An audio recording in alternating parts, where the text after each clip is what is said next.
मेरे दोस्त मेरे साथी अस्सलाम वालेकुम। उम्मीद है कि आप भी बखैर हैं, मैं भी आफ़ियत से हूँ, अल्लाह का शुक्र है। आप बेहतर रहें, खुश रहें, रमज़ान की बेहतरीन तैयारी करें, रमज़ान के इस्तक़बाल का बेहतरीन इंतज़ाम करें। अपने बच्चों के अंदर, अपने घर के अंदर दीन का माहौल बनाएँ, दीन के परिवेश में आपके बच्चे पले बढ़ें।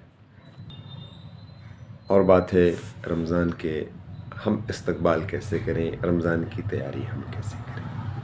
कहा जाता है कि जो जितना बड़ा मेहमान होता है उसके लिए उतना बड़ा ही इंतज़ाम करना पड़ता है। रमज़ान एक अज़ीम महीना, अल्लाह का महबूब तरीन महीना, जिसमें आमाल के दर्जे बढ़ जाते हैं। कहा जाता है कि 70 फ़र्ज़ के बराबर हो जाता है। एक फ़र्ज़ को अदा करने का सवाब 70 फ़र्ज़ के अदा करने का सवाब मिलता है। एक वाजिब को अदा करने का सवाब फ़र्ज़ के बराबर अजर मिलता है। मुअक्कदा को अदा करने का सवाब वाजिब के बराबर मिलता है। एक छोटी छोटी सुन्नत को ज़िंदा करने का एक बड़ी सुन्नत के ज़िंदा करने के बराबर सवाब मिलता है। अब आते हैं हम मेन टॉपिक पे, रमज़ान मस्जिद के अंदर हम कैसे बिताएं।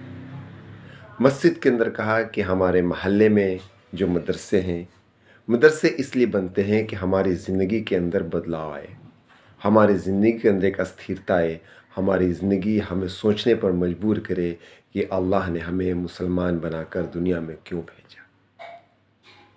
मदरसे में तकरीबन 250 बच्चे हैं और मदरसे में तकरीबन 20 मुफ्तियान हैं, 4 हुफ़ाज़ हैं। हमारे महल्ले में, इस इलाके में, समनपुरा के हलके में veterinary college, Khwajapura, Samanpura, Indira colony, Ashiana road, इन तमाम को मिला के तकरीबन 12 मस्जिद, मुसल्ला, बैठक है। हर मस्जिद में 20 हुफ़ाज़ और एक मुफ्ती से 2 मुफ्ती हम डालें, और ये सुबह से लेकर यानी एक महीना, पूरा एक महीना रमज़ान मस्जिद की इंतज़ामिया कमेटी इन तमाम हुफ़ाज़ के रहने का, खाने का, सोने का इंतज़ाम करें और ये पूरा वक्त मस्जिद के अंदर गुजारें। अब ये करें क्या? मस्जिद के अंदर ईमानियात से लेकर, इबादात से लेकर, मामलात से लेकर, अखलाकियात से लेकर, माशरत से लेकर हमारा यकीन अल्लाह ताला पे मजबूत हो, हम हज़रत मोहम्मद सल्लल्लाहु अलैहि वसल्लम की सीरत पर ज़िंदगी गुजारें, ये ईमानियात है। मामलात, हमारे मामलात कैसे हों, हमारे घर के मामलात कैसे हों, हमारे घर का रहन सहन कैसा हो, हमारे घर का लेन देन, हमारे पड़ोस में जो है कोई भी हो, वो चाहे रिश्तेदार हो, चाहे किसी और मकतब फ़िक्र का हो, चाहे किसी और मज़हब का हो, चाहे किसी और धर्म का हो, हमारे पड़ोसी के साथ हमारे मामलात कैसे हों, हम जो कारोबार कर रहे हैं हमारे कारोबार कैसे हों, ये मामलात उलमा कराम सिखाएँ, माशरत सिखाएँ, ज़िंदगी के अंदर ज़िंदगी गुजारने के तरीक़े को ये उलमा कराम सिखाएँ, अखलाकियात सिखाएँ। ये एक मोटा मोटी अमल है। दूसरी, मस्जिद में बहुत सारे लोग जमा रहते हैं, मस्जिद में 100-50 लोग ऑलवेज रहते हैं। इनके कुरान का सिखाना, इनको ज़िक्र सिखाना, इनको ध्यान का सिखाना, इनके नमाज को सिखाना, इनके वज़ू को सिखाना, इनके क़याम सही हो, इनके सजदे सही हो, इनका तशहुद सही हो, इसकी फ़िक्र करना।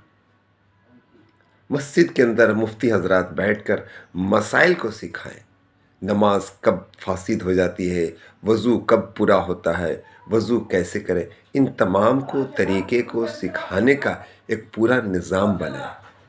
तरावी होगी, हम इमाम के पीछे, इमाम को लुक़मे की ज़रूरत पड़ती है, हम तरावी के पीछे, इमाम के पीछे कम से कम 4-5 हुफ़ाज़ कराम हम उनके पीछे रखें कि उनकी तरावी में, लुक़मे में उनको दिक्कत ना हो।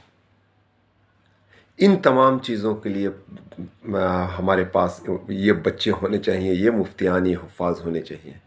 छोटे छोटे बच्चों को 1 घंटा के लिए, 2 घंटा के लिए हम अपने घरों से लाकर मस्जिद में दें। ये जो हुफ़ाज़ मस्जिद के अंदर होंगे, ये उन बच्चों को कुरान सिखाएँ, इन बच्चों को हज़रत मोहम्मद सल्लल्लाहु अलैहि वसल्लम की सीरत से जोड़ें, इन बच्चों को हज़रत मोहम्मद सल्लल्लाहु अलैहि वसल्लम की सीरत को सिखाएँ, बड़ों को हज़रत मोहम्मद सल्लल्लाहु अलैहि वसल्लम की सीरत को सिखाएँ। अज़वाजी ज़िंदगी कैसे गुजारी अल्लाह के रसूल ने, हज़रत मोहम्मद सल्लल्लाहु अलैहि वसल्लम ने अपनी बीवियों के साथ, अपनी अज़वाज के साथ, अपनी घर की औरतों के साथ ज़िंदगी कैसे गुजारी, इन तमाम चीज़ों को सिखाने की जगह मस्जिद बनाए रमज़ान में मदरसे बंद नहीं होने चाहिए, रमज़ान में मस्जिद खुला हुआ हो, मदरसे खुले हुए हों। ان تمام اعمال کے لیے، ایک ریاست کے لیے، ایک سلطنت کے لیے، ایک نظام بنانے کے لیے مسجد ہے اور مدرسے ہیں. اس کی فکر کریں. وقت نہیں ہوتا ہے، 5 منٹ بھی لوگ نہیں سن پاتے ہیں، 1 منٹ سے زیادہ نہیں سن پاتے. ہم 5 منٹ بھی لے لیتے ہیں، بہت لے لیتے ہیں. آپ سنا کریں، دیکھا کریں، بولا کریں. کامنٹ ضرور کیا کریں کہ صحیح ہے کہ غلط.